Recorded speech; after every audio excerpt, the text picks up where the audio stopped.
मैं तारिक सनोपिसाग ग्राम पंचायत उदाका का निवासी हूँ और एक सरपंच द्वारा अपने कर्तव्यों को ना निभाने के क्रम में मेरे एक सरपंच द्वारा मेरे निजी खेत में के सरपंच ने निजी खेतेदारी खेत में के एक सड़क ग्रेवल का निर्माण किया है, जो कि वो सड़क निर्माण सरपंच द्वारा आलम के घर से पहाड़ों की ओर प्रस्ताव में रखा है और जिसमें एक मेरा खेत बीच में पड़ता है निजी खातेदारी खेत में, कि जिसमें रिकॉर्ड में कोई सड़क निर्माण का किसी भी प्रकार का कोई रिकॉर्ड में दर्ज नहीं है। और जबकि मेरे खेत में रात में सरपंच द्वारा एक रास्ता निकाल दिया गया है और रास्ता नरेगा द्वारा निकाला गया है और रास्ते कुल बजट 12.5 लाख रुपए राशि स्वीकृत की गई है, जिसमें एक दूसरा रास्ता ग्रेवल सड़क का निर्माण फैक्ट्री से भोजन ताली की तरफ प्रस्ताव में रखा गया है, जिसका बजट 10.5 लाख रुपए है। और ये ग्रेवल सड़क निर्माण नरेगा द्वारा दिखाया गया है, जबकि ये निर्माण जेसीबी द्वारा किया गया है, जबकि गवर्नमेंट रूप में यह सड़क निर्माण नरेगा द्वारा ही होना चाहिए था। और ना कोई मौके पे कोई मिस्टॉल चली, ना कोई नरेगा का कोई आदमी ने किसी ने काम किया, लेकिन खातों में पैसा डल जाता है। सरपंच द्वारा 50% वो पैसे को बटा लिया जाता है। सेक्रेटरी और सरपंच के द्वारा ये सारे पैसों का निर्माण इस तरह से कर लिया जाता है। सड़क निर्माण जेसीबी से किया जाता है। और सरपंच द्वारा तो मैंने सरपंच से कहा, भाई मेरे खेत में रास्ता तुमने क्यों डलवा दिया? तो सरपंच बोला कि तू कहीं चला जाना, मेरा तो इसी तरह रोल चलता रहेगा। और मैंने खूब कोशिश ऑफिसों के चक्कर काटते रहे तो मेरी आज तक कोई सुनवाई नहीं हुई। लेकिन शिक्षा मंत्री के दबाव के कारण आज तक मुझे इस तरह का कोई भी न्याय नहीं मिल पाया। लेकिन जैसे सत्ता परिवर्तन होने के कारण तो मैं एमएलए साहब के पास गया तो एमएलए साहब मुझसे बोली कि आपका काम हो जाएगा, अभी थोड़ा सा आप रुको, चुनावों को होने दो, उसके बाद में हम आपका काम मैं खुद रास्ता देखूंगी और खुद मौका देख के सारे अधिकारियों को लेके आपका काम मैं मौके पे ही करा दूंगी। लेकिन नोकचम जी का आश्वासन मुझे मिला तो मुझे लगा कि मेरा काम हो जाएगा। लेकिन शिक्षा मंत्री के कारण और दबाव के कारण सरपंच द्वारा इस तरह के सभी हरकतों से जितने भी सरपंच ने कार्य कराए हैं ग्राम पंचायत में, मैंने पूरा रिकॉर्ड लिया तो नरेगा द्वारा बजट में 90 लाख रुपए का स्वीकृति उन्होंने ली है, जबकि मौके पे काम 50% भी नहीं हुआ है।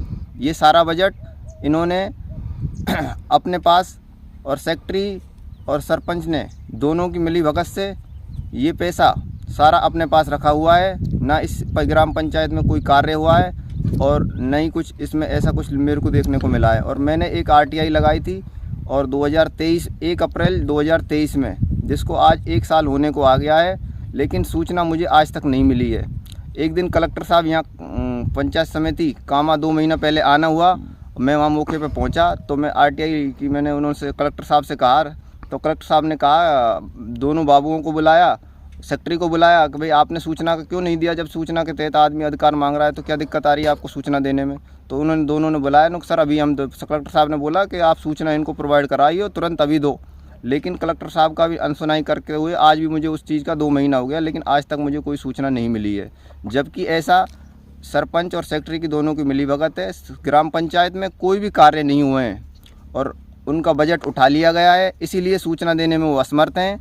और मैं बार बार ऑफिसों के चक्कर खूब जायदा शिक्षा मंत्री के कार्यकाल में मैंने खूब ऑफिसों के चक्कर लगाए, लेकिन आज तक मेरी कोई सुनाई वहाँ पे नहीं हुई। लेकिन जैसे ही सत्ता परिवर्तन होने के कारण तो मैं नोकचम एमएलए साहब के पास गया तो उन्होंने मुझे आश्वासन दिया है कि आपका कार्य चुनाव बाद हम करवा देंगे।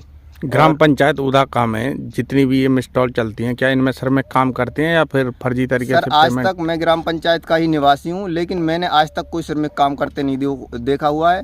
और मैंने आपको वीडियो भी आपको दिखाई है, इसमें वीडियो द्वारा ही काम किया हुआ है ग्रेवल सड़क निर्माण का, जबकि ऐसा कोई संभव नहीं है कि सैनिकों ने इसमें काम किया है। वीडियो में तो साफ स्पष्ट दिखाई दे रहा है कि जेसीबी द्वारा कार्य किया जा रहा है, लेकिन फिर भी काफ़ी नरेगा चलती हैं जिनमें सिर में काम करते हैं या नहीं करते, इनकी शिकायत कभी आपने बीडीओ साहब से या अन्य किसी अधिकारी से की थी? मैं पंचायत समिति कामा गया था, लेकिन मेरे को पता लगा कि आरटीआई